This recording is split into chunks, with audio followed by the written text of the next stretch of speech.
Outbreak Boys.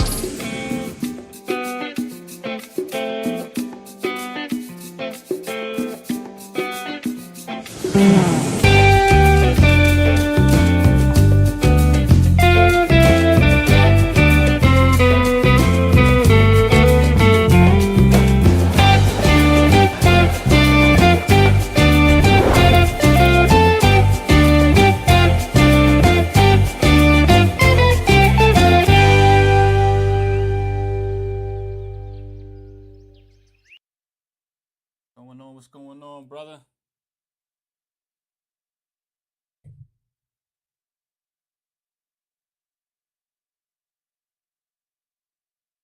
Muted, I think.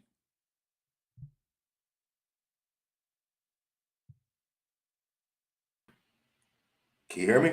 Yep, you on now. All right. Welcome everybody. Welcome everybody. This is your boy Kurt, aka Honcho Hendo, reporting to you live from Salvador, Bahia. What's going on? This is Jakari, aka Interstellar, reporting from the United States of America, down in Virginia right now. Okay. All right. So today our show is going to be about being an expat. I've been posting a couple videos over the last few days, just getting warmed up about showing stuff about where I live in a good light. So we also wanted to highlight other people that are doing the same type of deal in other countries. So we have a guy named Danny. I call him Danny D. He'll be coming on shortly. He's going to tell about his experience in China, and I got a few questions I want to ask him myself. Oh yeah. So anybody who lived in China. Yeah, so this is gonna be cool to see, to hear his experiences. I've seen a couple of his videos that he's done with his girlfriend. It's pretty interesting. It seems like it's a lot of stuff going on in China right now, and China has opened up their borders. I believe. Don't you got an article on that? Let's see here. I don't have that one on China opening their borders.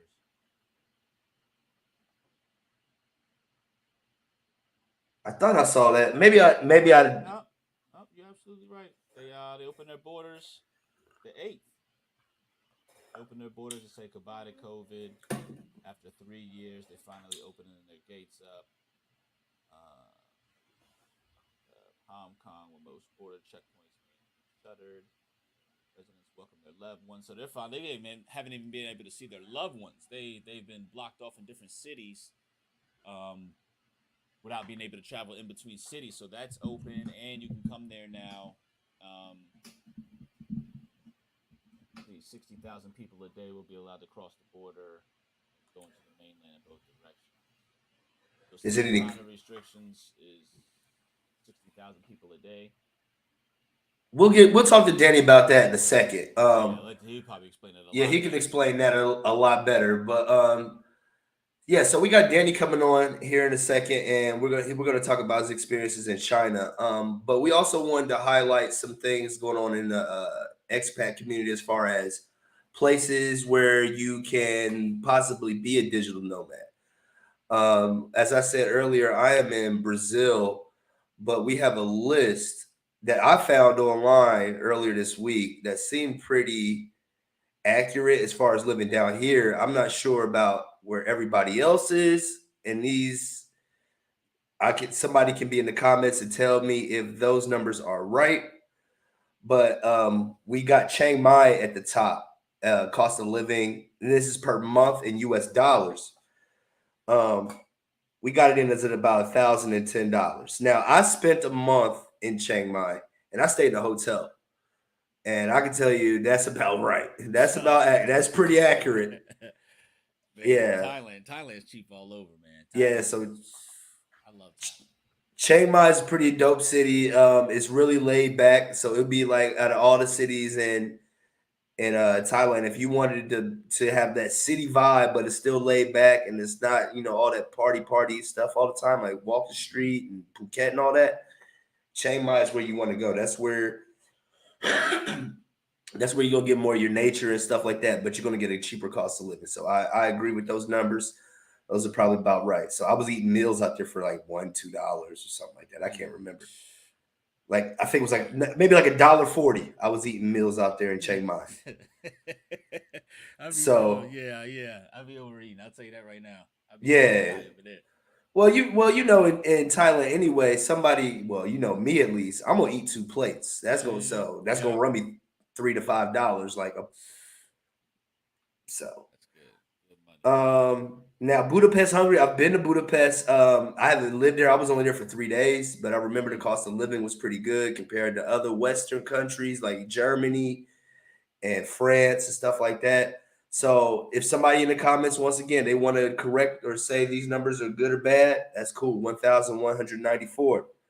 Phuket, Thailand is at 1,280. I can see Um, that. I can see that. Yeah, in Phuket, the city. In Patong, I Yeah, don't know about all that. yeah. Remember, these are for the people that are going to Thailand and they're trying to go to Phuket. Remember, Phuket is the city that you fly into, but Mm-hmm. Patong is where the Walker Street is. Yeah, yeah, So remember that. yeah. Um, then we got down there, we got Tel Aviv. I can't even pronounce that one. Tbilisi, Georgia. I have no clue about that. So Mm. if I can find somebody, I'll eventually find somebody from Georgia that can, if Yeah, somebody do a that's next interview or familiar, something. yeah, do an interview with them. That'd be dope. Bangkok, Thailand. We did an interview with Scotty Carp at number 5, Mm-hmm. 1,344. You can check out that video. Apparently, these numbers are still relevant because I remember he told me he's paying 1,500, Yeah, and that was yeah, everything. yeah. He's probably living in a nice spot too. This is probably not Yeah, just average places. You know, if you pay a couple like $200 more, you'd be living in luxury. yeah, definitely. There was a guy I seen an article. We're not gonna look it up right now. Maybe on the next podcast we'll do. But there Mm-hmm. was a guy that was talking about how he lived in Bangkok, Thailand for like luxury for 2,300. Oh So man, yeah. yeah. So um I wanna put this disclaimer out too. We are kind of up there up there in age. I would say our mark, I've been looking at our analytics. Mm-hmm. We do target like a 20 to 40 range. So Yeah, I yeah. want people to know that we are career minded people. Mm-hmm. And, we are talking numbers like, okay, in all reality, any of these countries you go to, I'm saying you need 2,500. So, Yeah, yeah. so whatever these numbers say right here, I'm going to say 2,500, but these are the bare minimums. But I do not advise anybody going to any country living off the bare minimums. Nah, yeah, because you ain't got no safety net either. No. You're another country. You can't make it this month. You in trouble. Yeah. So we got Bangkok at 1344. We got Bali, Indonesia. There was another guy. There was a brother from the United States. He did an article for MSNBC where he was living pretty good in a condo for 2,300 out there. Mm-hmm. We're talking, when I say these numbers, I'm saying everything included.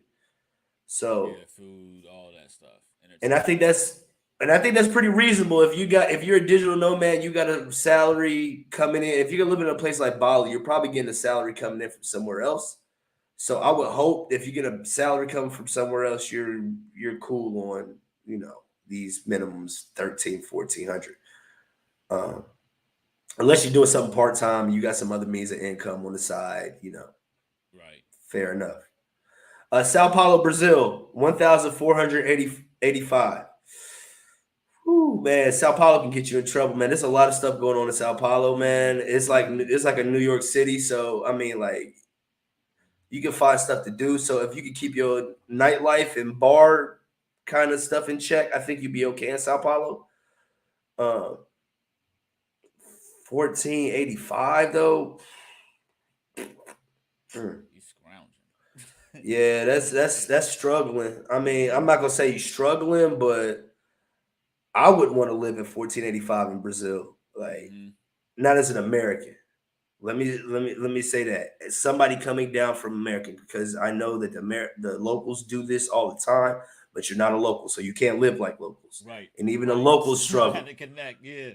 Yeah, locals even struggle with this too. We're talking about somebody coming from another country and trying to live in this country and Mm-hmm. having the means to survive and be safe.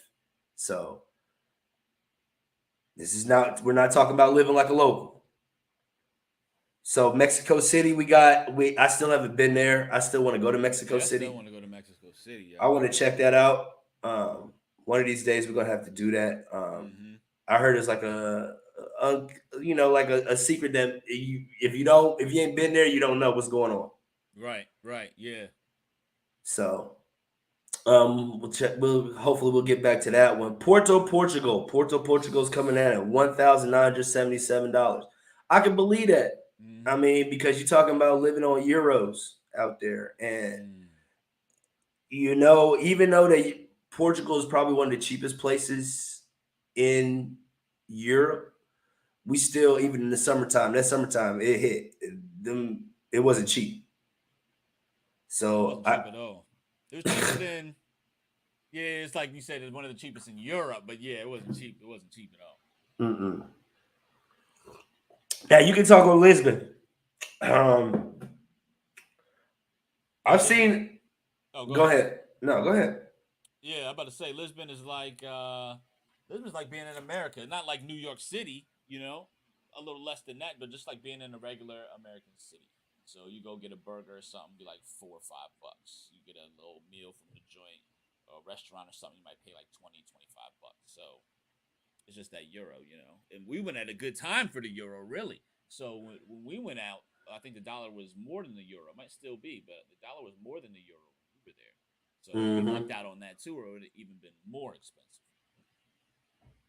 But it was still cool. It was still all right. If I wanted to go to somewhere in Europe and live, yeah, I would say Portugal. Yeah, and it's a real big thing right now. Um, so yeah, we'll touch back on this subject a little bit later. Unfortunately, China didn't make this list, and we can understand they got a lot of COVID things and restrictions Mm-hmm. and stuff going on, but there are still expats on there. So we're gonna bring one on now. His name is Danny D, Right. and we are going to talk to him. I got some questions. I'm pretty sure Jakari's got some questions. I'll let Jakari start. Go ahead, But Dan. first off, the man Danny D, man, like this guy. Every time I see him, man, he's dressed and representing like him. This is the Danny look. What you're seeing right now is the Danny look. Hey y'all, How, can you how hear you me? doing? Yep. Yeah, yeah. How you doing, brother? I'm doing great, y'all. It's a good morning over here in China. Just had some coffee, feeling good. I just finished like doing an Instagram live, like maybe like right like 20 minutes ago. So like it's, Yeah. I'm feeling pretty fresh. I've been talking, so I'm like in a talkative mood. All right, cool, There you man. go. Like we kind of going on a low, you know what I'm saying? Because we on the other side of the moon, so we kind of on the other side of the planet. So we kind of like dying down. But hopefully you give us the energy that we need. So Yeah, yeah. Danny, go ahead. Tell us a little bit about yourself, Danny, man. The floor is yours, brother. Okay, so my name is Danny. I'm currently an expat in China. Been living over here for like over 8 years. I left America back in 2014. So my story is that I come from a military family. So my mom was in the army for 20 years. And one of the great things about the army is that it puts you in position to like live in other countries. So as a kid, I had experience living overseas and traveling before I was even like, you know, basically when I was like 2 years old. I was born in South Carolina, and we moved to Germany, and I lived there for like 4 years, from the age of 2 to 6, and then I came back to America, and yeah, just that overseas experience. It started as a young time, and my mother always told me when I was growing up, like, "Hey, you should go to South Korea. You should go to South Korea," because she was based in South Korea for 5 years with the military. Mm-hmm. So yeah, when I came to university, I started seeing like I hung out with the international students a lot, and I just had the opportunity, like, hey, go overseas. You could teach English. And I was like, okay, I'll go overseas. My mom always told me South Korea, and South Korea, they pay pretty well for English teachers. So that's how I got my start. And then I transitioned over to China, and here we are today. That's what's up, man. That's what's Man, up. that's crazy. Yeah, man. The military, man. People try to down the military, but military can change not only the person in the military, it can change their whole family too. Their whole family can get an experience outside of the United States. So Yep. that is, man, Yeah. that's what's up, bro, man. Go ahead, Jakari, man. What questions you got for him, man? Well, you said you started off. You still teaching English now? Is the first question. Oh yeah. So yeah. And then just to piggyback off of that, do you have to know the language of the countries that you're teaching English in order to get a job like this? You do not. So like basically teaching English, I think teaching English is probably the easiest way to get overseas making money. That's the easiest way that I can think of, like off the top of my head, because basically all you need to do is be like a native speaker, like okay, from America, Canada, or wherever, and you're that makes you eligible for jobs in quite a few countries. Like people will be happy to hire you, even though you have no teaching experience. But the fact is, you come from a native, speaking country, so you can basically. I remember when I was in America, before I left America, I got a job at Walgreens. Just for me to get a job at Walgreens, I had to do an online application test, and then I had to go to the store. Yeah, and then I had a third interview with the person before I got the job. Over here in Asia, it's like you show up, like, hey, I can speak English. I'm pretty well presentable. Got the job. It's like kind of like you don't have to go through all that mess, and you get better treatment.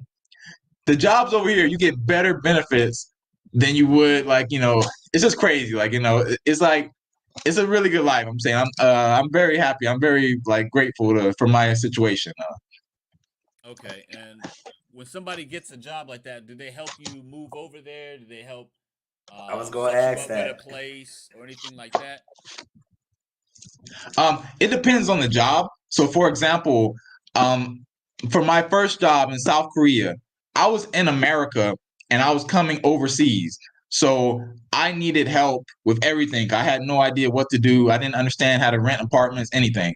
So basically the school I was at, they booked the flight for me and they set up the housing for me. Now, if you're already overseas, you're probably already acquainted with how to do things. So when you're negotiating a job, you can say, hey, I can get my own apartment. I don't need you guys to do that. You can negotiate maybe a higher salary or something because they don't have to spend time yeah, they don't have to spend time setting it up for you. And it's basically I've told people about this. You get way better jobs when you're already overseas because you're getting opportunities that they're not posting online. Like I get job opportunities all the time just from people like, hey, throw this job at me. And I probably never would have found it if I was just waiting to find the perfect job online.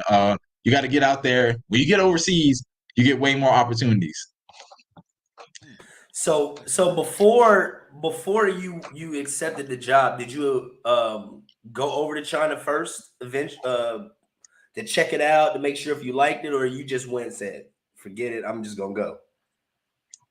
Okay, so basically, when it came to South Korea, I got the job through a recruiter, and I just pretty much I just chose a city that I thought would be interesting. For China, I actually was a recommendation, like a classmate, the guy I went to school with. He was in China.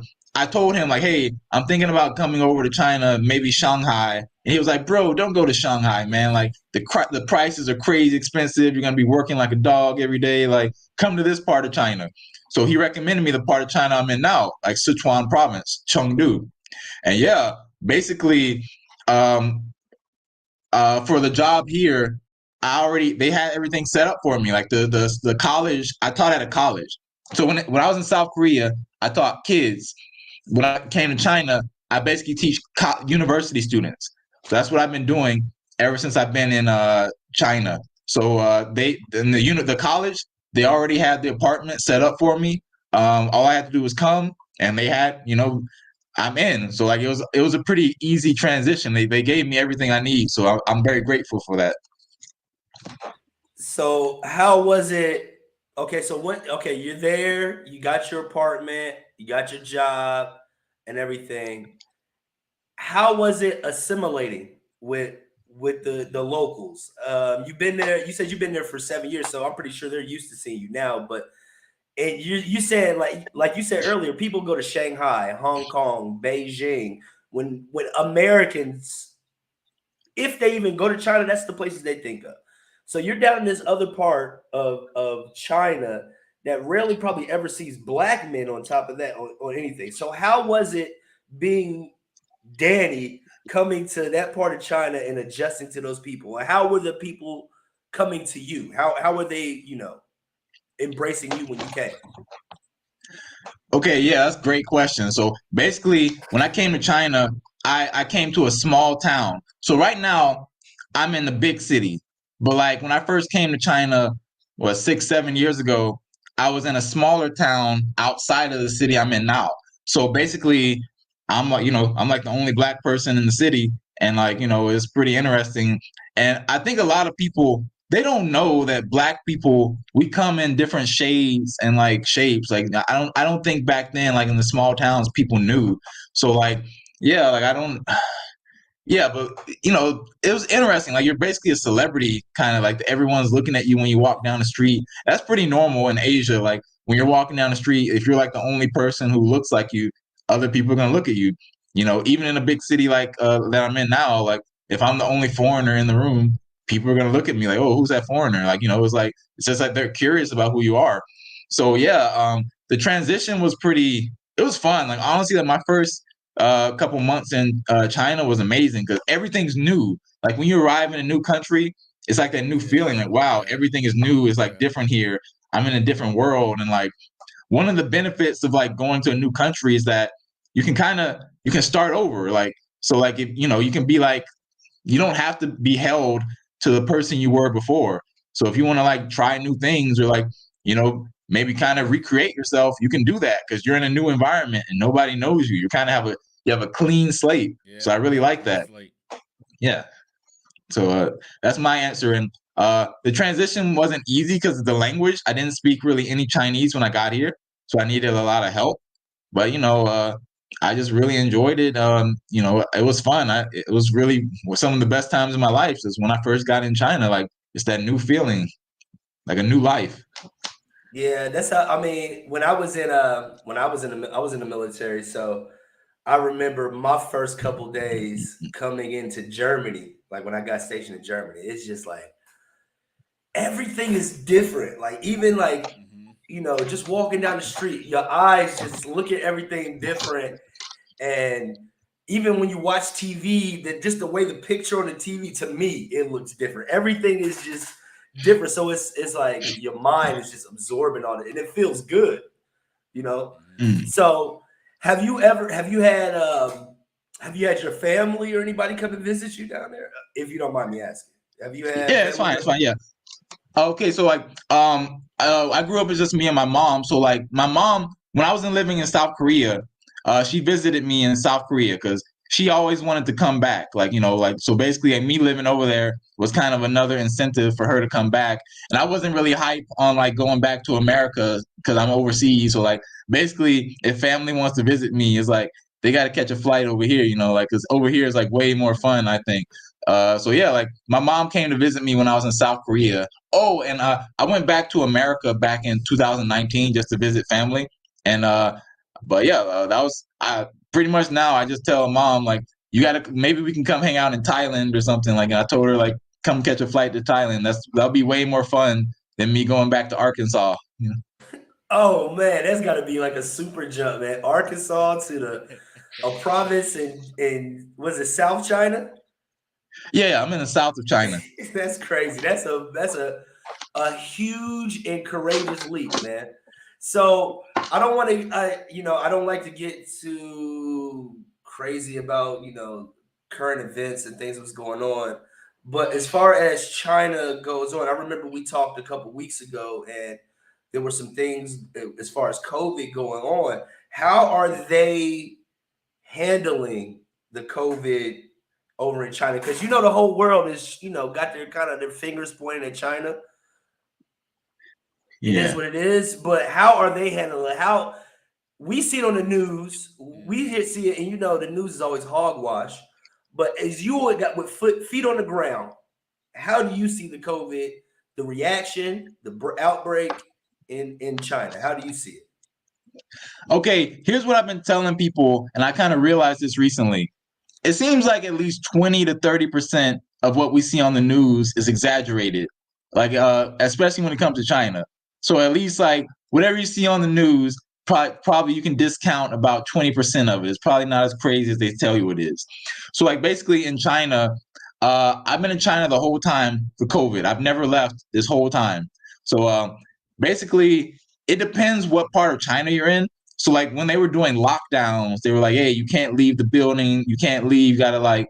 That was certain parts of China, and like even in my city, it's like certain parts of the city where they had that. And honestly, it's not even strongly enforced depending on where you are. Like the building I'm in, my apartment, it seems like they don't care at all. Like they might enforce it like the first day, then the next day they're like, "Oh, whatever, you can go wherever you want. We don't care. Just don't make any trouble." And like basically, it's never like extreme. Like there are people who thought like, "Hey, you're locked inside," and they're like, it's not like that, man, honestly. But yeah, I will say that China was a lot more fun before COVID.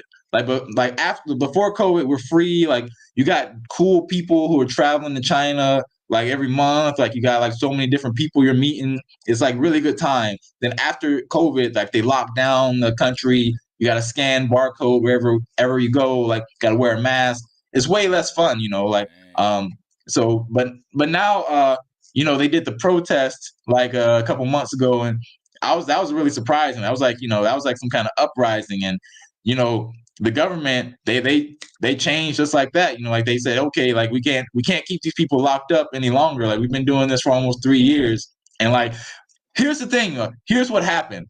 Like during the World Cup, Chinese people were looking at the rest of the world who's like having fun, like nobody's wearing masks and everyone's like mixed together, and we see like how we were living over here in China, and we're like, what's going on? Like we're gonna be like this for like the rest of our lives? Like the rest of the world is like back to normal, and here we are. We can't even travel between cities, and yeah, basically, um, the things have changed a lot in the past month and a half. Like it's crazy. Like it's like a complete 180 difference. So now they're going to start allowing international travel. I got friends who are booking flights out of the country. You can Nice. travel between cities, I think. You don't have to wear masks anymore. Like for every like big building or big area, they used to have like like you have to walk around with your phone, you have to like scan a barcode. And that was really annoying.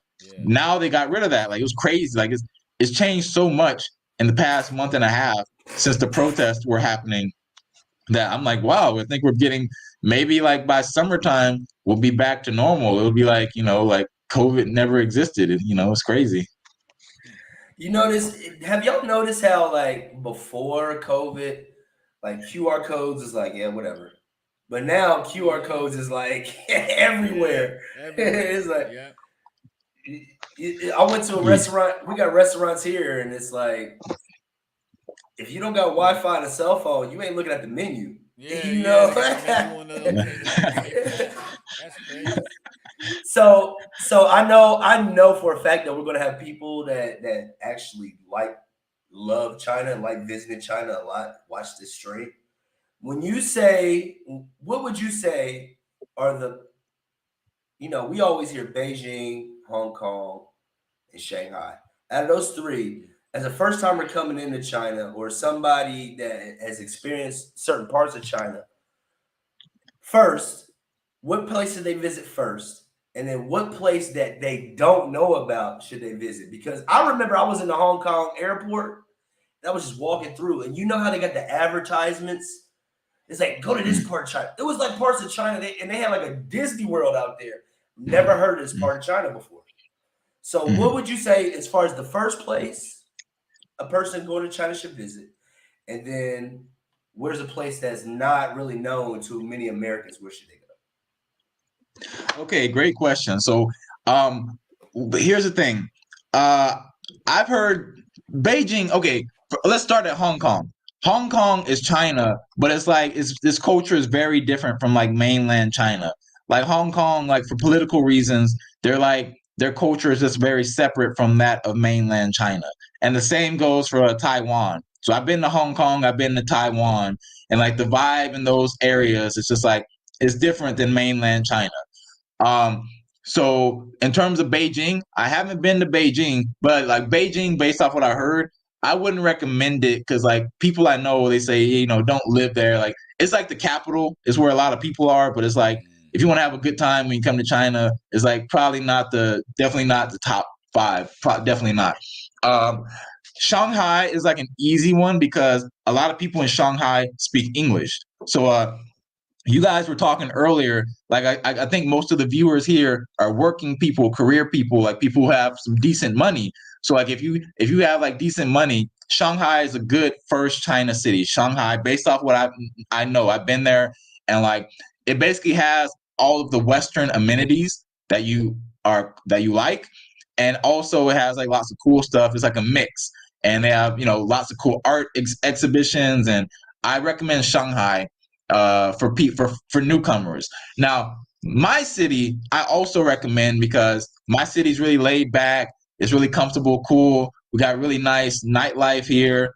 A decent amount of people speak English. Like if you go out to the nightclubs, you'll find people who speak English, at least conversational English. So that's really what I recommend. And we got nice restaurants and everything. One city I think people will like for any people who are fans of beer. There's a city called Qingdao. Qingdao is really famous for beer. They make like a really famous beer. So that's like in terms of a place you probably never heard of that you might want to visit. Qingdao gets pretty high reviews from people. When I was living in South Korea, I heard people saying, "Hey, we're gonna travel to Qingdao because like they're really famous for beer." So that's probably one place that you guys, if you want to like go to a place that's off the map, places that like not really many tourists go, places that's kind of like it's like secretly famous. It's famous like in the Asian community. I think Qingdao could be a good choice. And yeah, those are mine. But here's the thing, y'all. I've been living in China for almost 8 years. I love my city so much. Like I love Chengdu, and because I love it so much, I rarely travel around like to different areas like of China because I'm so comfortable here. Like I got everything I want. Like it's so convenient here. I'm like, I'm an expat, so like I came over here because I wanted to find a place that I could stay at long term. And if you find a city that suits you, it's kind of like I'm already living overseas, so it's like I'm already technically traveling. So your desire to travel more to like a different part of the country or even different countries, for me, it lowered a lot because I Yeah, basically got everything I want Yeah, here. I get it. I get it. I'm here in Salvador Bahia, and I've been to 40 some odd countries. I'm touching close to 50. But I was traveling around trying to find that place where I got my peace. And I eventually found Salvador Bahia. And this is, for some people they like it, some people that they don't. But this is my piece. And so sometimes like I gotta travel in 2 days, I think. Yeah, 2 days. I really don't want to leave my house. It's like, I'm comfortable here. Like, you once you travel around, you find that your place of peace, bro. He's like, yeah, it's cool. I can travel. Yeah, I can get around. But where I live at, to me, feels like a vacation most of the time because it's where I want to be. So, yeah, I totally understand you in that aspect. That is pretty cool. Now, one thing I did want to ask, like I see all these things on Instagram and like all the craziest stuff, the craziest rides, the craziest swings, all that stuff is in China. Is that in a certain part of China, or is that just spread out all over the country? They got all these little thrills and stuff like that. Yeah, it's kind of spread out. So like whenever I see like some crazy stuff, like you might see it, it's like usually surrounded by like a bunch of mountains or like forest, right? Yeah. And like, okay, so China has like a lot of like land. So like, if the further you go out, the cheaper it is. and that's where they build like all these gigantic like roller coasters and these crazy rides that you see. That's not in the city center. That's in the further out areas. So, Okay. for example, me and my girlfriend, we traveled to a city called Chongqing. It's like a province next to Sichuan. Chongqing in Chinese history, it used to be part of my Sichuan province, but then they broke up. So Chongqing is like its own province. So in Chongqing, they in the far out areas, they have like all these like we were gonna go there, but it was like it's kind of like a hassle. You have to like it like takes like an hour and a half or something, 2 hours to get out there. It's like not convenient. So kind of like if you're traveling to a place for a couple days, you might not unless you really really want to do that. It's kind of wasn't convenient for us. But yeah, like China has like a lot of that kind of stuff on the outskirts because like there's so much land out there, and it's like it's cheaper for people to build things out there, so they can build like crazy, you know, crazy things that you see on the Instagram. You're like, what? Why would someone want to get on that thing where it's like swinging them Yeah. around? And they're like, Yeah. Yeah. All that stuff, like every time that I look at that stuff, I'm like, yo, I want to get on that. And then you look at the tag, China. Like, dang it, going. And it was like the whole time during the pandemic, y'all were closed down. So as far as like going to stuff like that, getting around the country, what is the modes of transportation? Is it jumping on planes or y'all got trains? Or y'all got Uber, y'all got all that stuff, or what? How does that work? yeah. So Uber first came to China when I was here, but then they got replaced by like the Chinese version called Didi. Basically, you can call cars. Yeah, like here, that's the thing. China, like they want to keep everything Chinese. So like when a foreign company comes in, they're like, we need to replace you guys with a local, like Chinese company, so we can like keep things under control. So like Uber kind of left China a while ago, but now we have Didi, and basically, yeah, you can call cars. It's pretty convenient. So for my city, like I said, man, I love my city because my city's flat. I can like at nighttime, me and my girl we just walk around the area, the neighborhood. Everything's so flat. It's not like in Chongqing, the city next to us, it's all hilly. It's hilly and everything is super spread out. So you need like a taxi. It's not convenient to just walk around. But in my city, it's like it's nice. You can just walk around. I live in the city center, right next to like the most popular shopping area. So it's nice to just walk around. I can walk to the nightclub area.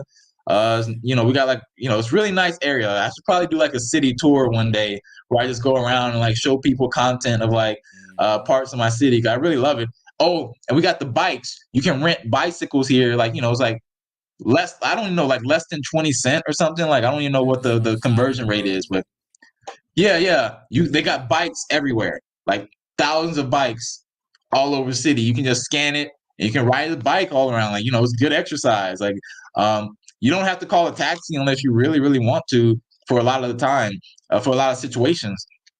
So yeah, we got metro, underground metro. I use that when I'm going to work for my university job, because my university is kind of like it's like near the airport, and the airport's on the outskirts. Like I talked about earlier, like they build these big things on kind of the outskirts of the city.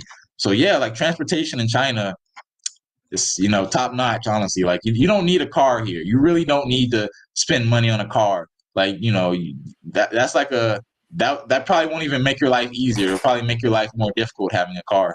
What, because of parking and stuff like that? And yeah. Parking, traffic. You got to pay fees here, like to park your car. Like you got to pay for a parking space. I just getting a car in China.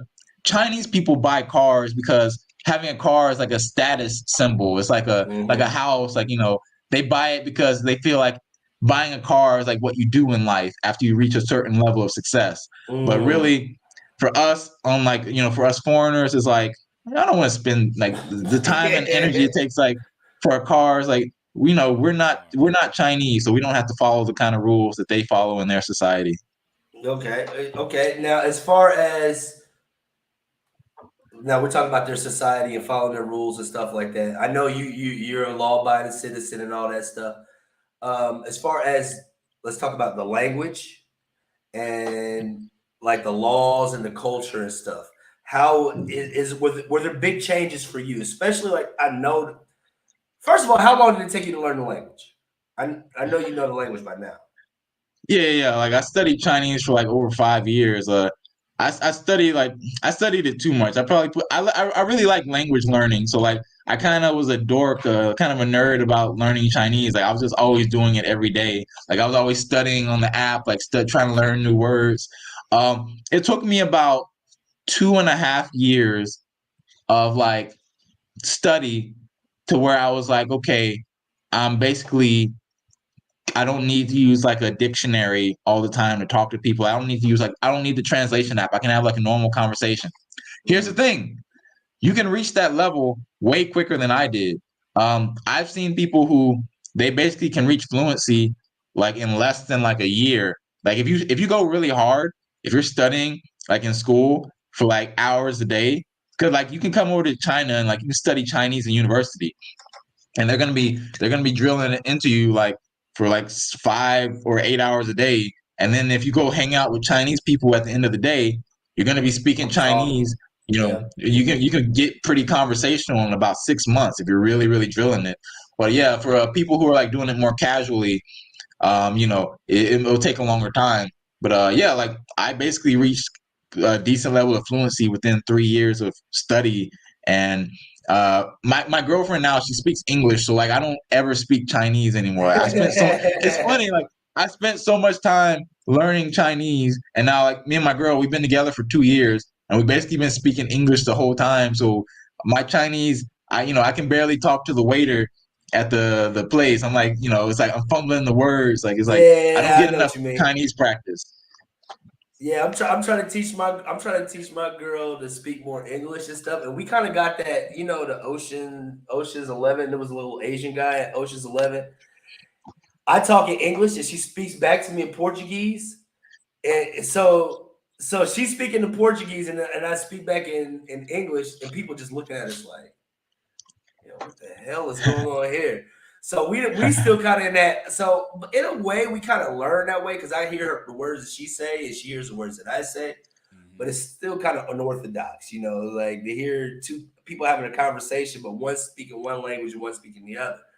So as when you are there, are when you're out in public, you are speaking mostly. Is it Mandarin or is it Chinese? Is there a difference? Yeah, Mandarin is Chinese. So Mandarin is like the I guess the official phrase for like the Chinese language. But here's the thing. Well, I guess Mandarin is like the main spoken language. In my part of China, Sichuan, they speak Sichuanhua, a lot of people. So that's like a dialect. So Mm. when you come over here, like the Mandarin they speak, and each part of China, they kind of have their own dialect, kind of. So everyone speaks Mandarin, but in certain areas, especially with older people, when they talk to you, they're gonna be speaking like their Sichuanhua language. Like people who are over the age of 50, my landlord, like for example, my landlord for this apartment, she's kind of an older lady. I don't know how old she is. She's definitely over the age of 60, I think. And she speaks to me in Sichuanhua, so it's like I have to like, I understand Sichuanhua, like I studied it, so I can, it's fine with me. But Mhm. yeah, it's just that kind of makes learning the language more difficult when you come to a part of China like this, because like on the one hand you want to learn Mandarin, but on the other hand, you also have to be aware that some people speak the dialect, and the dialect is very similar to Mandarin, it's just slightly different. But yeah, yeah, that's my answer for that. Okay, okay. So yeah, you're gonna have to teach Jakari a couple words so when he come into town, he gonna be the translator Amen. for us. Amen. Yeah. Yeah, yeah. Hey, I want to give a quick shout out to Bert Ross. Oh yeah, yeah. What up, big boss? Yeah, big shout out to the boss Ross. I know he's interested in this kind of information. He's the kind of traveler that he would go to a place like China, off the beaten path, and especially not a lot of brothers is going to something different, something Mm. out of the ordinary, out of the normal. So it's I got okay. So go ahead, go ahead. I got one question because you're saying that you lived around the corner from the nightclub. So Mhm. with with being in China, we hear, or and a lot of Americans, I would say, a lot of men are kind of worried when they go to hear about China or go into China. They hear the laws tight, the communist country. Anything you do out of line, you going to Chinese jail, something like that. But you're saying you can walk the streets, everything's fine. You go to these nightclubs, so they have clubs and stuff like that. How safe do you feel, or how much tougher is the law versus the United States, or is that more propaganda? Would you say it's not really? You don't feel that on a day-to-day basis. Yeah, like China's not really as strict as people say it is. Like, okay, pretty much as long as you don't get into any physical confrontations and you don't get into any like car crashes or anything, you're pretty much good. Like, don't do anything crazy. But like in terms of Right. partying and like like China's pretty open, like pretty open, I'll tell you that. It's not really strict at all in that sense. They don't really have any laws against like any because they don't have religion here. Like Chinese people are not religious. Wow. Yeah, I like never definitely knew not. that's Like big. Okay. yeah, yeah. Chinese people, they worship money. They don't worship like any other like any kind of like religion. So yeah, like the only kind of restrictions they have like it's just like cultural.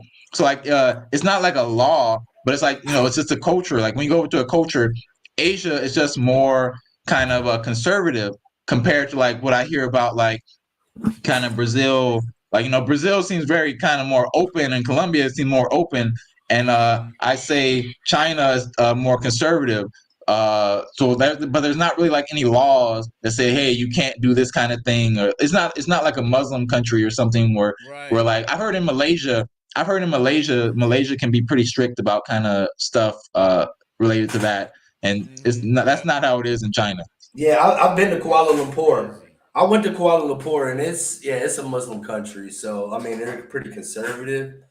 Um, they still got hip hop clubs and all that stuff there, but you ain't going there acting a fool, Right. and Mm. somebody's not say something.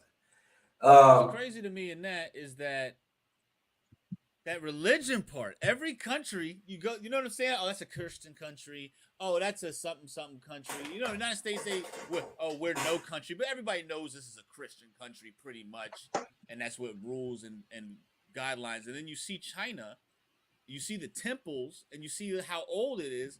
And your natural thought would be, yeah, they're very religious. They're very like all that I guess structure is not built off religion. That's a crazy like revelation almost. Yeah. Anything that you said that they're not a religious country, that's mind blowing to an American to think about that. Just be like, wait a minute, But I guess they're more spiritual over there. I guess I never really knew what religion was the primary religion in China. I don't. I think honestly, organized religion is like not really a thing here in China. Like they have like you can find people who call themselves like Christians. Like there's like a guy and his wife across the street from me who I go to buy fruit from them, and like they're in there reading like the Chinese Bible, and like so they're Christian. Like those are like one of the few. I've been in China for like a while, almost like 8 years, a decade or something like, and like honestly. Those are like it's rare for me to meet people who identify with any religion. Honestly, like people ask me, people assume because we're American that we're like religious or we're Christian. Like people assume that about us, and I have to tell them like, yeah, like they but they don't understand like they just have a perception of us. Yeah, like it's just different people have different beliefs, so it's like yeah. So but yeah, religion is not a thing here, and I think officially. The government doesn't really ban any religions, but like for example, for my job, like I can't go around like spreading like my like Christianity or anything. Like hey, like come to my Bible study, guys. Like you can't. At my first job, there was a lady, American white lady. She was really religious at my first university, my first college job, and like she would hold these kind of secret like Bible study sessions. Like I'm okay with religion. I'm okay with it. But it seems like you got to know like not to go over to someone else's country trying to spread your own beliefs. Hey, and they have that kind of like don't do that because like she was doing that. She was doing that and she kind of got in trouble about it. Like I'm like in China they don't want you doing that, but here you are like trying to get students like hey come over to my Bible study. So I'm like what are you doing? Just chill out, like. But anyway. So she was a foreigner too. Yeah, like she's white American lady. She's been in China for a long time, and you know, for some reason, for her, like spreading like her religious beliefs was really important to her. And yeah, she eventually left China and came to America and like worked at some kind of Bible camp or something. But when she was in China, she was really big on trying to like get students to like believe in Christianity. I'm not sure why she would like choose China as the kind of place, but you know, Yeah, right. that was her decision. Hold on. Let me do a public service announcement. Danny, I'm sorry for a minute. Like, there's been a lot of craziness going on with people going to other countries and doing ridiculousness, trying to bring their Mhm. American values and the stuff from back where they're from and try to press it on other people, or trying to do whatever you want to do in somebody else's country. Stop it. Yeah, ain't gonna work. This is for everybody. I'm not pointing the fingers at nobody. Stop it. Leave your American culture and all that stuff at check-in, at customs, at TSA, whatever. Stop trying to think that you can do American stuff in somebody else's country. Mm-hmm. Sorry about that, Danny. I had to get that out there. There's been a lot of Yeah. stuff going on, and it's been irking the mess out of me. But okay, let's get back on this. Food. How about food, brother? How's the food out there? Oh, I want Amazing. to The jump. I want food to is jump. crazy. I Like, want to jump on that because I kind of had a question about the food too. When you're answering this question, please tell us the difference between Chinese food and Chinese food. okay, I think I know what you mean. Yeah. Okay, y'all. So like the food that you get in America, like the Chinese food, that's like the watered down, sugary Mm-hmm. process. It's like it's really sweet, right? Like the food, like Chinese food we Yeah, eat in jumbo America, sauce, chicken, all that. Yep. it's like super sweet and sugary because they know that us Americans love sugar, so they water it That's down their with all kind idea. of chemicals. Yeah. So it's like That's good. the stuff you get in They gonna America, love this. like maybe it's kind of it's not even close to like mainland China food. It's kind of similar to like maybe Hong Kong food, and that Hong Kong food is kind of sweet. But Okay. the stuff we have in America is like I probably couldn't even eat it today. Like if I went to America and I had like Chinese food, I Mm-hmm. probably was just like I don't think I could eat it anymore. Like when I was in America, I think I loved it. But like now, after you come to China, you have like real authentic Chinese food with like kind of natural like ingredients. You don't want to go back to like the processed stuff that we have in America that they pile the sugar in it and like it's like thick and gooey. You're like Yeah, lifting up the noodles, yeah, bread. yep, It's like yep, yeah. That's exactly right. Now let me know something though. How is that sweet and sour chicken over there? They got that? Is that over there bumping? The yeah, sweet and okay. sour? I got a Hong Kong restaurant right down in front of my apartment building. Amazing restaurant, amazing food. The quality is really good. And like you got sweet look, they got many different kinds of sweet and sour. There's not just one type of sweet and sour chicken. You can find many different dishes that have sweet and sour in China. So like the food here is crazy. Like at nighttime, if you watch my stories, me and my girl, we go out at nighttime. They have like a lot of different food carts. You can get Mm-hmm. like really good food Mm. cooked right there in front of you. And they got like little tables. You can sit out there, have a good time with your friends, or really great environment. Like the food in China, I'll say is amazing, and like you got so much variety. Not expensive. My city, you can get like a big like thing of noodles, chow mein, cooked fresh right in front of you. How much? I pay like maybe less than $3.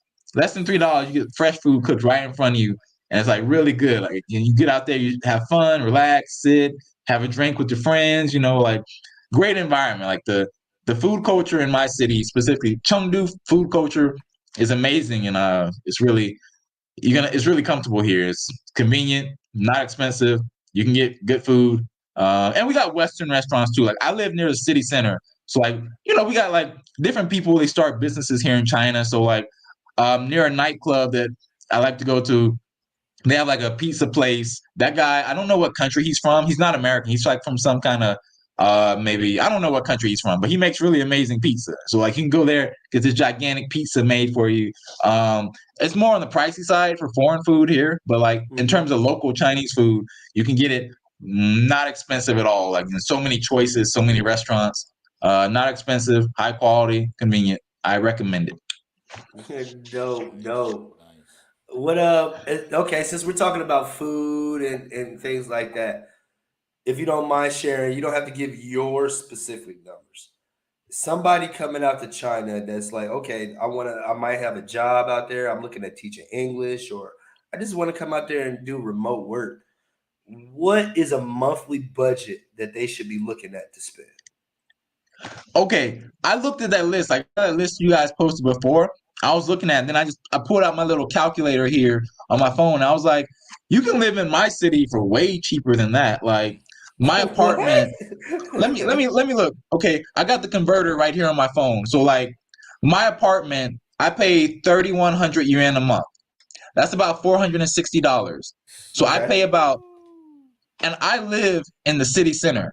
I Yeah. live in the city center, one bedroom apartment, kitchen, bathroom. And my apartment, based on what I heard, is kind of on the pricey side. I probably could have negotiated the price down Down. probably a few more dollars. But I live in the city center. I'm paying $460 a month for rent. That's pretty Mm-hmm. good. For food, Damn good. if you're eating locally, let's see, like if you eat 3 times a day, and let's say like each meal, you're spending like 50 yuan. So 50 yuan, three times a day, you're spending like 150 yuan a day. And that might even be on the pricey side. Like, you're eating pretty big meals at that much. So like that's like 150 times 30. Let me get this calculator. So 150 times 30. That's the 30, let's say 31 days in a month. 150 times 31. So you're spending like, okay, 4,650 yuan. So let me Uh-huh. convert that. So it's like 4,650. So that's even on the pricey side. That's like, okay, you're spending like maybe 690 a month on food. That's even on the pricey side. So like, you can eat way cheaper than that. Like I just highballed you. That's like a high number. Like if you're coming over Yeah. here eating like an American eats. But basically I'm telling you that like, if you're making $1,000 a month, if you're eating local food, like if you're cooking, your savings is gonna be so high. It's gonna be crazy. And you can eat out like, and that's if you're eating out 3 times a day. Those are the numbers I gave you. If you're eating less than that, Yeah, basically you're going. you can do Going really good good. here on less than $1,000 a month. Less than a Mm. thousand dollars, and you're balling pretty much. Like if you're spending $1,000 a month, you're eating out many times a day. You got a nice apartment. You're balling on $1,000 a month in China. So like that's what I mean here. Dang. And that's on the high end. Like, you can do Flying pretty out well. here. There are lots of Chinese people who are living, not Chinese, just people. Like I know lots of people with different wealth ranges here. So $800, you'll be okay. $1,000, you're balling. Like you're like eating steak, and you're doing good. So my 20, like I do my golden rule, my $2,500 rule. So a $2,500 rule. What kind of apartment? How am I living on 2,500 in China? Real like what's that? They got this really nice they got this nice hotel here. Like it's called the Shangri-La. Have you Uh-huh. heard of that? The Shangri-La I Hotel. have heard of The that. Shangri-La. Yep. Yeah, it's a really big hotel. Like, I think if you're making that kind of money, like I knew people like before COVID, I knew people who were coming over here working on their laptop computers, like who were living pretty good. But really, man, like if you gotta like really try hard to spend $2,500 a month. You got in China, you gotta like be buying drinks for your friends every night, Hmm. going on dates, like saying like, "Hey, let me get the dessert. Let's get some dessert." Like you gotta really pile it on. Like me and my girl eat a lot, and even for us, we eat a lot. I don't look. I don't even think I spend this much money. Like 4,600. I don't even spend this much money, and I take my girl out a lot for eating. So I don't even spend this much money on food. We spend maybe what, maybe a little bit over half of this. I had to guess. So like, Man, what? y'all I had to living guess like what, good. 3,000. Me and my girl maybe less than $500 a month, and we always eating out. Like if you follow my stories, you're gonna see we Yeah, I always eat see out you a always lot. eating and stuff. That's Yeah, like we're not. crazy. Mm-hmm. Yeah, so We might have to dip That's over there, man. We was just talking about where we want to go. We might have to dip into China real quick. yeah, man. Be one You of the know first ones what? on the ground. You know what? Like, so as far as I got one more question for you after this one more question. After this question.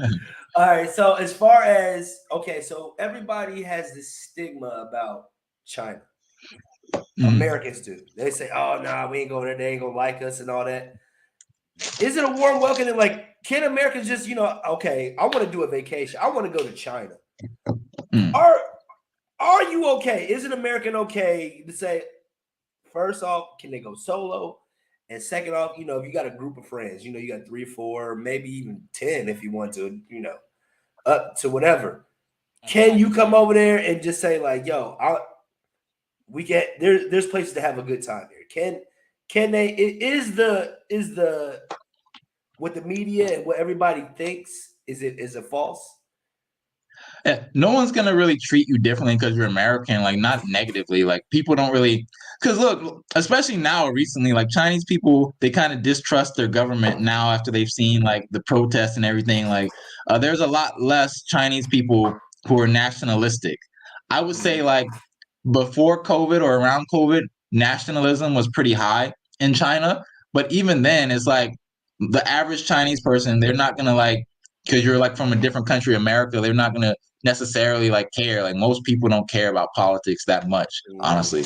So yeah. Oh, in terms of come here the first time, you can do that. It just depends how like confident, like you guys are confident travelers. You've been overseas. So for you guys, it's easier. You could come over here and you could like make it work because you've done it before.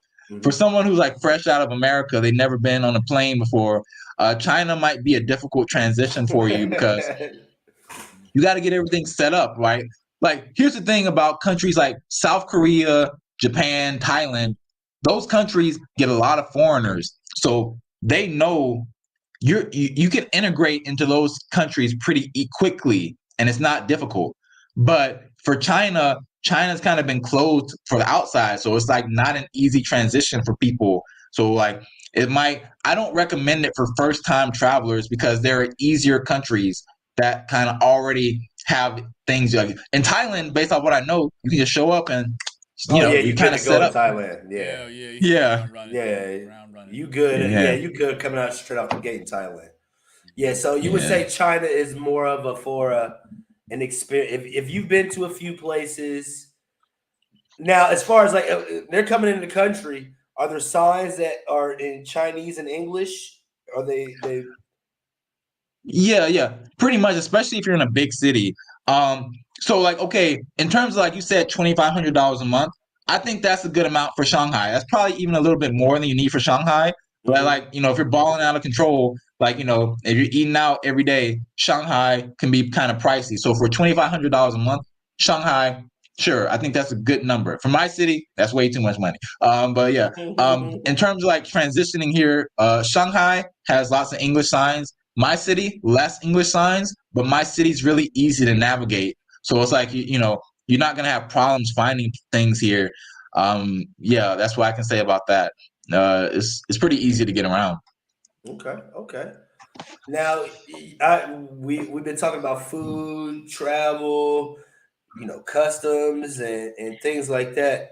Now, as far as like relationships and stuff, now you don't have to get into detail. I don't like to get into details of people's relationships.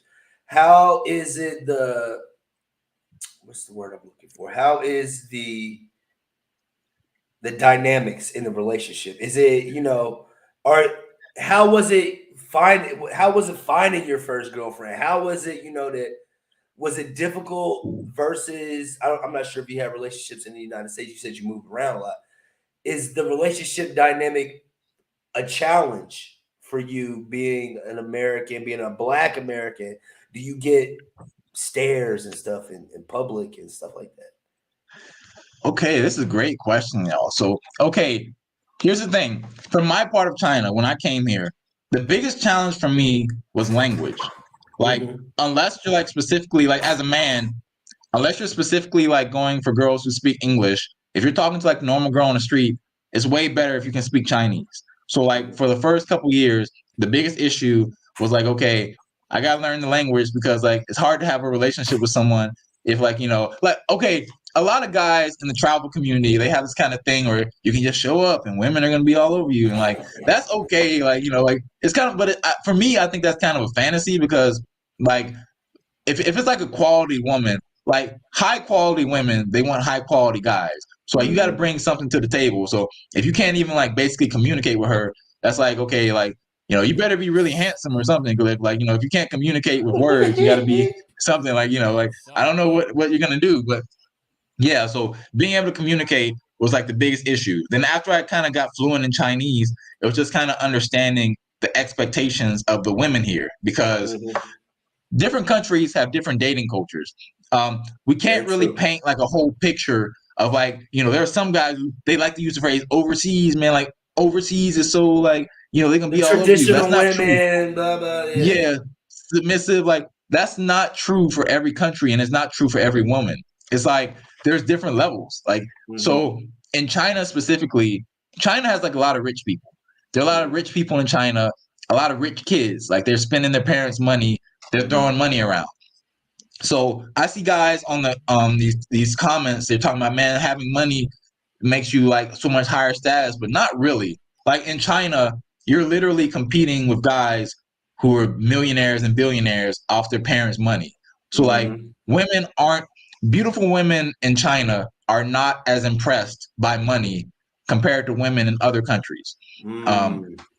Money is really big in China, but like the fact is like if you're talking to a beautiful woman, she probably has guys who are millionaires blowing up her phone all the time, offering to marry her. Like that's just the life of a beautiful woman in China.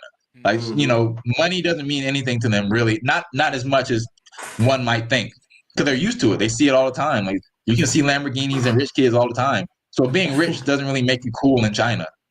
So I don't know about the dating culture in America now, because I hear like I don't know. I hear so many mixed things about the dating culture in America. It sounds terrible, to be honest with you. Like the dating culture sounds pretty terrible, but like things are like, not as bad over here.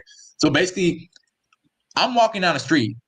I can see an average-looking Chinese guy with a pretty good-looking Chinese girl.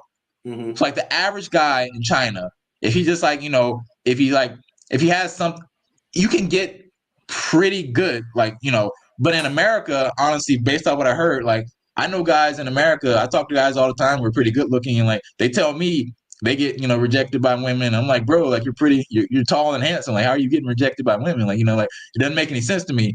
But it seems like the dating culture in America is not very not ideal for American men. It's challenging. Let's just say that. And I like to say it's challenging on both sides, because it's some rough women out here and it's some rough dudes out here. So it's just like two rams just going at it just all the time. Yeah. So okay, one question. Well, I kind of gauge this, but this is the question I like to ask everybody, especially you guys over in Asia. Would you ever move back to the United States? Absolutely not. Never. There was no hesitation at all in that. Yo, hold on. Hey, shout out to Extreme Picks. I'm definitely in the area. Shout out to Jehovah 1982. You get the Bible. They leave with the resources. The Bible we was talking about earlier. Okay. Ela Kazan, Peaceman. Oh, okay. Respect. No second thought. He didn't even pause on that, bro. Not for a second. It was not even no hesitation whatsoever, bro. Like, so is China your last stop, or are you gonna, or is there any? Is that where you gonna rest your bones at, or you feel like you can move somewhere else? Okay, so before COVID, I thought, I was like, I could be in here forever. Then during COVID, like the past 2 years, I was like, I'm kind of like, I didn't, know if China's a place. Like, it's like things in China can change very quickly. Like China's like, they can snap their fingers, and like they've done that before in China, where like they can take down a whole industry in like less than a week. Like teaching like online, they had all these companies, and they had people who had their private schools, and like a lot of companies got taken down when the government put out some new laws saying like, hey, teaching after school for like from high school to elementary is illegal now, so you can't do it. So a lot of people like lost their businesses like really badly, like really quickly. That's the kind of stuff that happens in China. So it's like my situation is pretty stable. I'm a university teacher, and like my job and visa is really stable. So for me, I can definitely stay here for a while. I was thinking about making an exit in the next year or two. Like one of the countries you listed, Georgia, they have really good visa laws for Americans. Like you can stay there for a year, and now apparently like the price has gone up a lot higher in the past year because so many Russians have like escaped from Russia and gone to Georgia because they also have really good visa laws. So like the rent there, I heard, is like really high.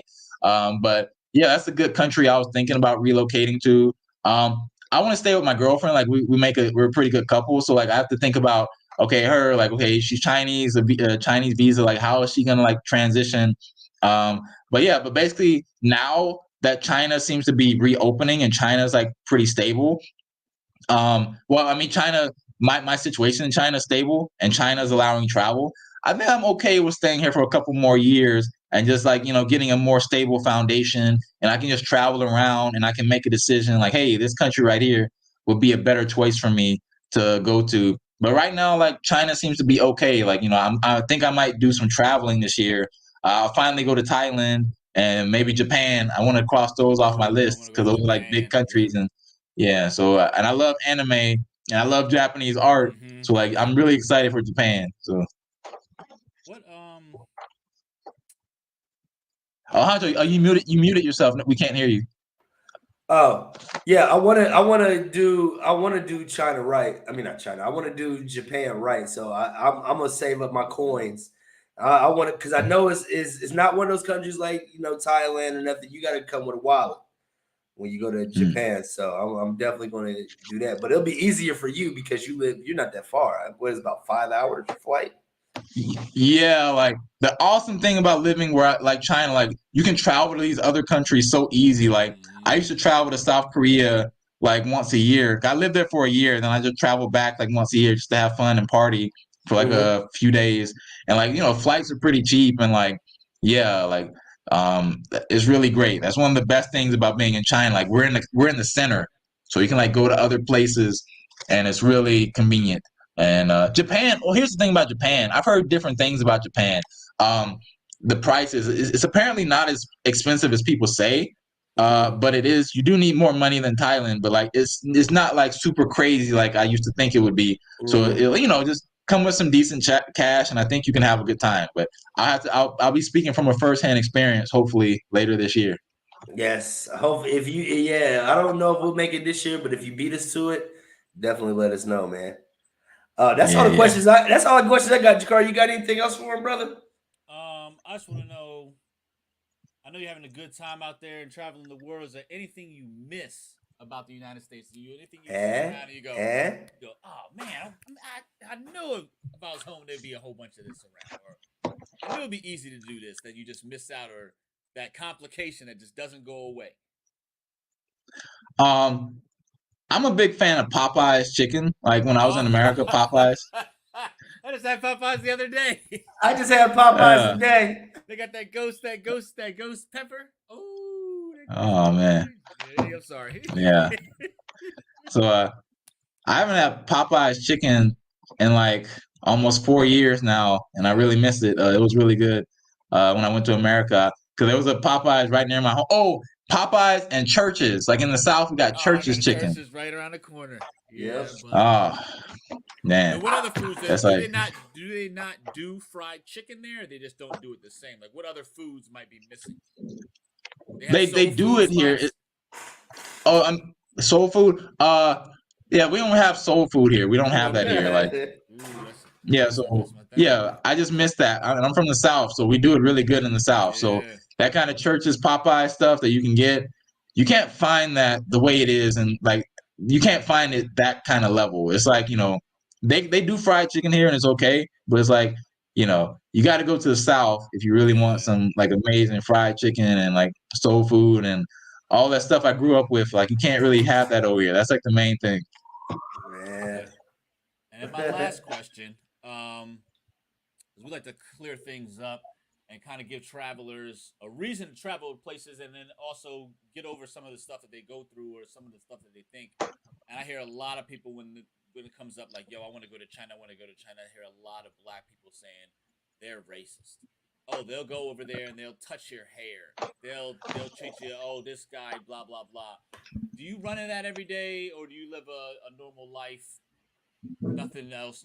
Of course, no place is perfect, but is it on a level where people should be scared to come there or think that they're going to be wronged or some way for being black, being there, or maybe being Latino or being the different like do they do with LBGTQ? Do they deal good with them, or like what's the current status of, I guess, diversity over there? What's diversity like over there in China? So here's the thing, like I feel like there's like people who come overseas and they have like a negative experience, and those are the main people who are all over the internet spreading it. Like there are people who are like really hurt about something that happened to them overseas, and those are the main people in all of the groups who are like, man, this place sucks, the people are racist, like, The loudest those ones. the negative voices are usually the loudest, like negative voices, and that's how it is. Like it's like they got the anger inside them, so they want to release it. In China, you will be looked at, and that's all of Asia. Like being in Asia, you're different. So when you're walking down the street, especially a person of color, like everyone else is like kind of like white. Like the Asians are like whiter. So if you're walking down the street, you're gonna stand out just for the fact that you're different, you're built different. And some people enjoy that. Some people enjoy like the attention they get when they walk into a room and like they're the only person who looks like them. So they get that automatic like attention. Um, but basically, I would say don't worry about racism the way people worry about it. Cause like a lot of people make a big deal about it. Like there, if you can speaking the language and being able to communicate is a way bigger issue than racism. Like, if you can Right. communicate and speak decently, you're going to have a great time over here, regardless what race you are. So definitely don't get caught up in like what you see in the media. Like they tell you like, oh, Chinese people.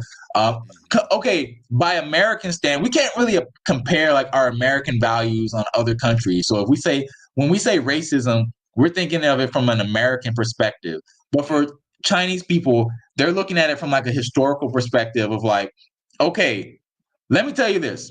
The group of people who's going to face the most discrimination in China is the Japanese because of that history between China and Japan. Yeah. Oh, you muted yourself again, Kurt. They invaded China, didn't they? Yeah, and they did like some pretty gruesome stuff that you don't want to talk about. But Yeah. yeah, like basically, they Japanese people like will face the most discrimination in China, and this, that's from a historical thing. It's kind of like in these Asian countries, it's like if you're an outsider, it kind of just makes you an outsider. They don't really have this thing of like where there's like a big race mix of war. people here. Yeah. So it's kind of Yeah. saying So you're not Chinese. So yeah. Kind of thing.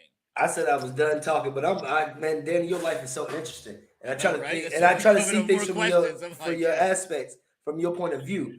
So when you're there in China and you see somebody from, let's say, Thailand, Cambodia, Japan, can you look at them? I don't even want to say this is a racist thing, but I'm just saying it from a black person's eyes.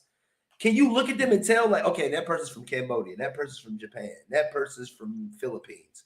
Can you look at them and tell the difference? I can usually tell for Korean people because I spent a lot of time around Korean people. I lived in Korea for over a year. So Koreans, their eyes are kind of different, and you can kind of tell by their face shape that Koreans I think have kind of smaller eyes, like the shape of their eyes. So I can usually tell what a Korean person is. For other people, I haven't really, I haven't been to the Southeast Asia, but when I've seen them over here, you can kind of tell because they look a little bit. Maybe their skin could be a little bit darker. I think for like people in Southeast Asia who come over here to China. But here's the thing: China's big and China's diverse.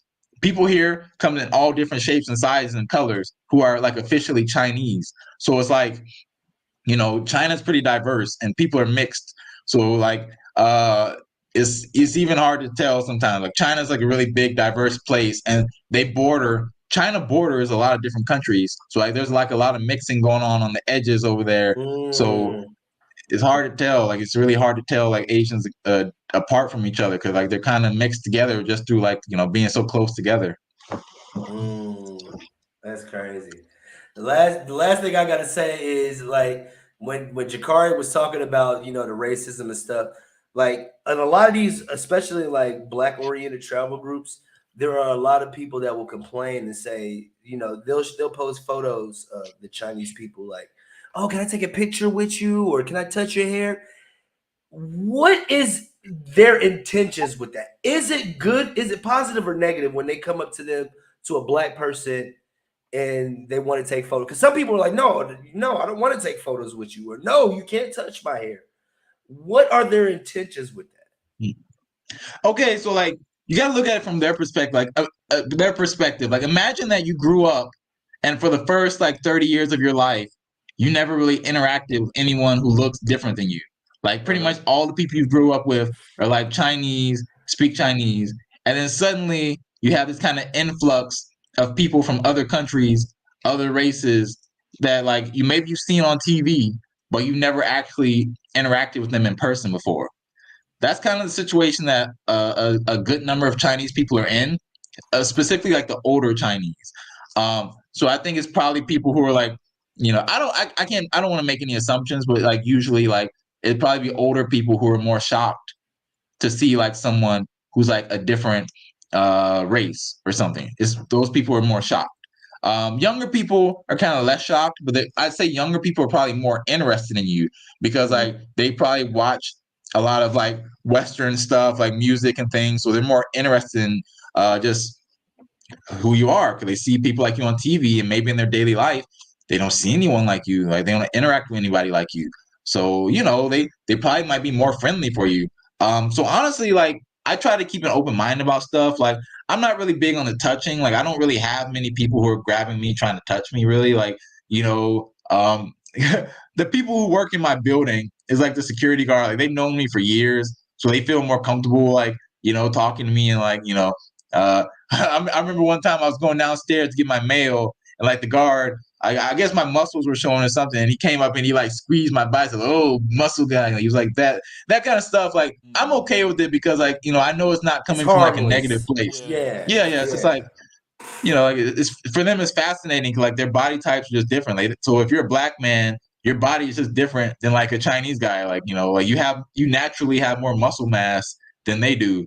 So like when you're walking around, you're just like you stand out. So it's like you're gonna draw attention. So I just be okay. Like try to be like you're in their country and like assume the positive. Like whenever you're meeting someone, try to assume the positive and don't assume the negative.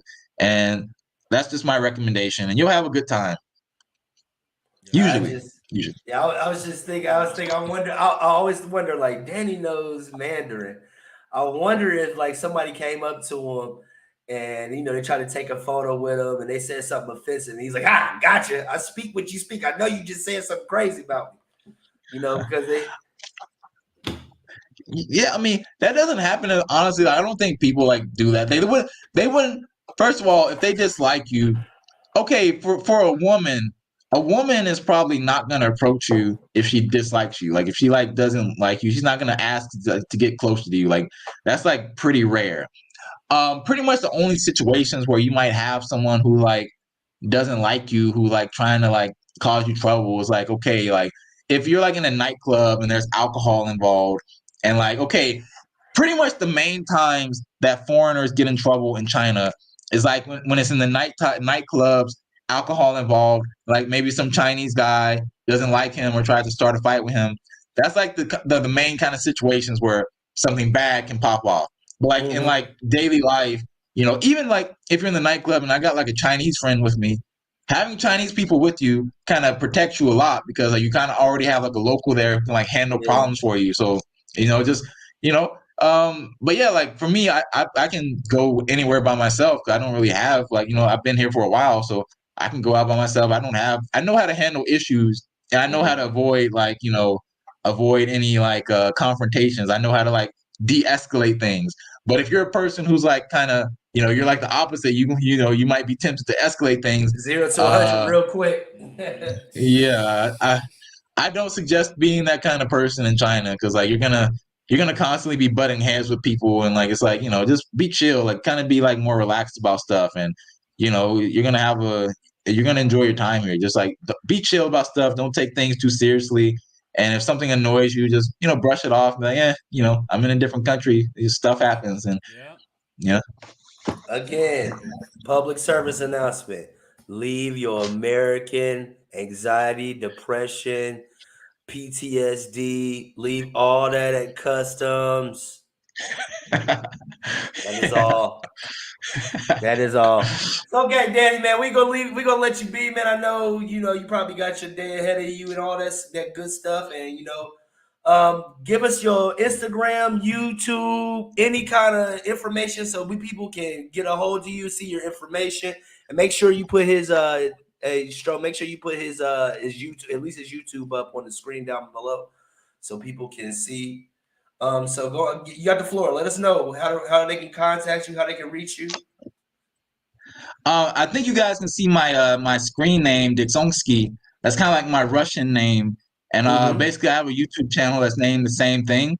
So my YouTube, Dixonsky, and also Instagram, Dixonsky. You can go check those out. And yeah, my Instagram's on private, but I might put it on public just so. 'Cause I don't even post on Instagram that much. Like I'm on Facebook every day, and I have like I'm trying to like post more to YouTube. But yeah, I might post the occasional photo on Instagram every blue moon if you guys want to follow me on there. So yeah, just send me the request and I'll approve you guys, or maybe I'll just make my Instagram public. And yeah, those are where I'm at online and Facebook. I post a lot of stuff on there. Like I think I have it set up to where people can follow me on Facebook if people are interested in that. You could probably just type in like Danny Dixon, Chengdu or China, and you'll probably find me. But yeah, y'all, that's where you can see me online. That's what's up, man. Like Danny, like I really appreciate your time, brother. And man, this whole conversation. I'm looking at Jakari like, bro, we gonna have to plan this joint. Yeah, I wanna do this. I want him to show us around his city type of thing, man. Like, yeah, I'm really interested now, man. That was eye-opening because you don't hear a lot from people on the ground in China. Like I said, you're the first person I even talked to who was on the ground in China. It's like so much stuff that you told us was like clearing up so many rumors that people hear, so many negative things that people hear, and it's just like I hope everybody else got the same feeling, which is like I'm ready to go out there now. I'm ready to go out there and see what's going on out there. Yeah, it brings a lot of curiosity. You stirred up a lot of curiosity tonight, Danny. So yeah. I appreciate you, brother, man. You got anything else, man? Like anything else you want to say to anybody or any? You got anything? Say you got anything? I don't want to put you on the spot, man. You got something you can say to him in Chinese, in Mandarin? Oh wow.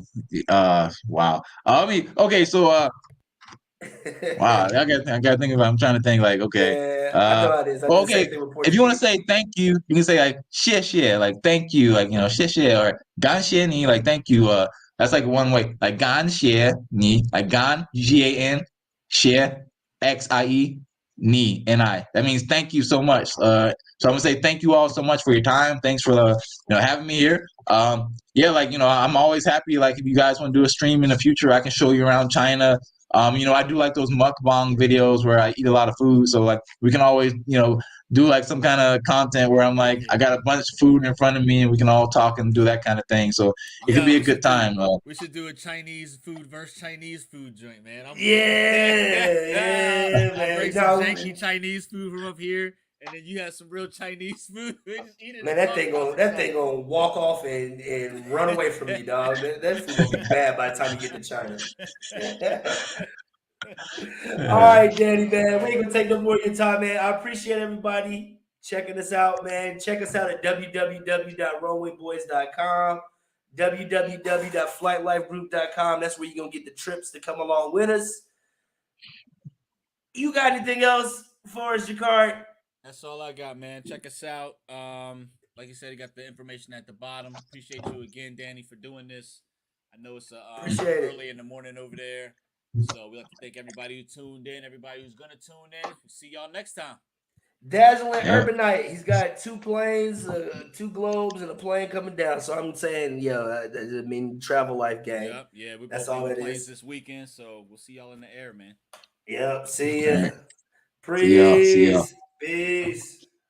See ya.